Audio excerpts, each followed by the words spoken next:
Touchdown. Touchdown. So ito na, touchdown na kami sa China. So samahan nyo ako. 14 hours tayo gugugol dito. Ang gagawin natin dito sa video na to, tutulong ko kayo kung paano makasurvive, no, sa mahabang layover, just in case na magkaroon kayo ng connecting flight, no. So itong discarding to, natutunan namin ng mga itong nakaraang bakasyon namin. So sana meron kayong matutunan dito at sana gayahin nyo yung gagawin namin diskarte, no, para hindi kayo nakatunga nga doon at naging komportable kayo habang naghihintay sa mahabang layover. Alright.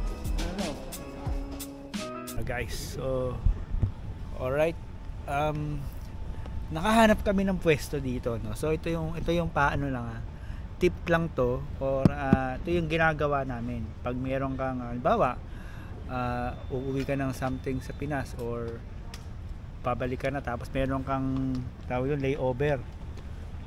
layover na aabot ng mga 14 hours, 12 hours. Yung worst dun minsan umaabot ng 16 hours or mahigit pa. So ganito yung ginagawa namin. So siyempre maghahanap ka ng pwesto na convenient sa'yo. So meron ka ng upuan, ito, tapos merong aircon, and then meron tubig, water station, tsaka may charging station. Tapos sa likod namin kasi doon, konti doon, toilet na yon, pwede ka na mag CR doon. So ito na yung pinakamagandang spot na nakita namin, na pwede na kami magstay dito kahit anong oras. Pwede na kami matulog dito, kumain dito, gawin namin kahit lang anong lahat. Pwede namin iwan yung gamit namin dito, tapos may iwang isa para magbantay lang ng mga gamit namin, tapos ikutin namin ng buong airport dito. Ganun lang mga gagawin namin. So dapat handa ka rin, dapat magdala ka din ng mga cup noodles mo para pagkain o tinapay, no? Bawal ang powder tsaka tubig, kasi pwede ka lang kumuha ng tubig dito mismo sa loob na ng airport. Ito, meron silang water station, tapos meron doon mga convenience store, pwede kang bumili ng mga tubig, mga drinks, soft drinks, mga juices. Yan, mga duty free nila dyan. Pero siyempre may bayad dyan, either euro babayad mo or Chinese money or dollar, no? Hindi sila tumatanggap ng Philippine money rito. So yun, ito, siyempre yung kasama ko nag-Jollibee, oh, diba? Nakarating ng Jollibee yung China, nakarating ng Jollibee. Tapos meron kami ritong mga, ayan, gardenia, meron siya ritong cup noodles, yan, naganda na kami. Ayan, so ito, so hintayin nyo, kakarating lang namin, siguro 2 hours na kami dito, no? Alright. Kasi nakakatawa lang kasi, no, kasi last time no papunta kami ng Pilipinas, pinagkaitan kami ng pwesto, no. Flashback. Ito yun, okay na. Ito na yung pwesto namin, nakahanap na ako ng pwede kong tulugan. Alright, dito na ako matutulog. 16 hours. Alright, yay, bye bye. Balik ako sa inyo.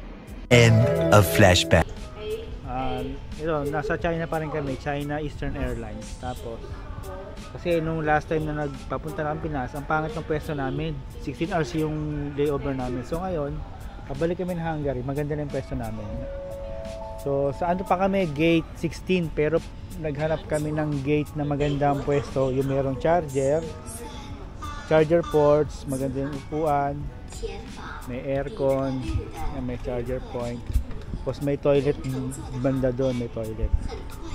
Alright, so maganda yung pwesto namin. So pwede kaming matulong na maayos dito. Hindi katulad last time, mahina yung aircon doon sa pwesto namin.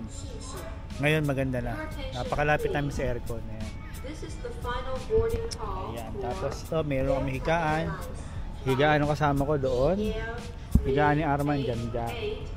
So yung mga gamit namin, meron pang pushcart. So doon lang yun, diba? So makaka-survive kami dito ng 14 hours na hindi kami kasi last time hindi kami komportable, ngayon komportable na kami. Right. Ano sabi?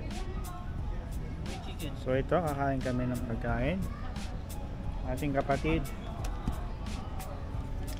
kapatid. Yan, meron kaming hamburger, itlog, sandwich, kanin, burger, galing Jollibee. Tapos Pico. Hindi ko lang yung kutsara ko kung saan ko nailagay.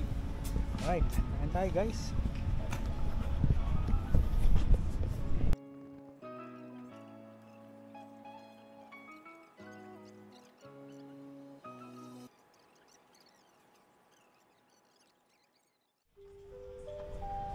Kailangan matulog.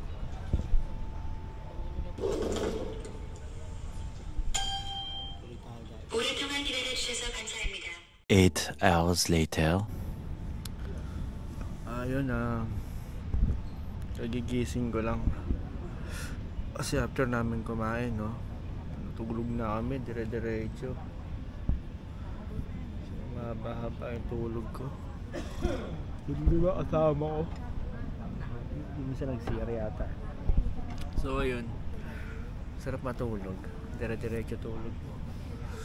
So meron pa kaming 8, 9, 10, 11, 5 hours pa kami natitira para dumating yung so yun guys, ganun lang naman yung kung paano yung style mo para maubos mo yung oras mahabang layover yun guys. So sana may nakuha kayong tip so I keep practicing, healthy and best, peace.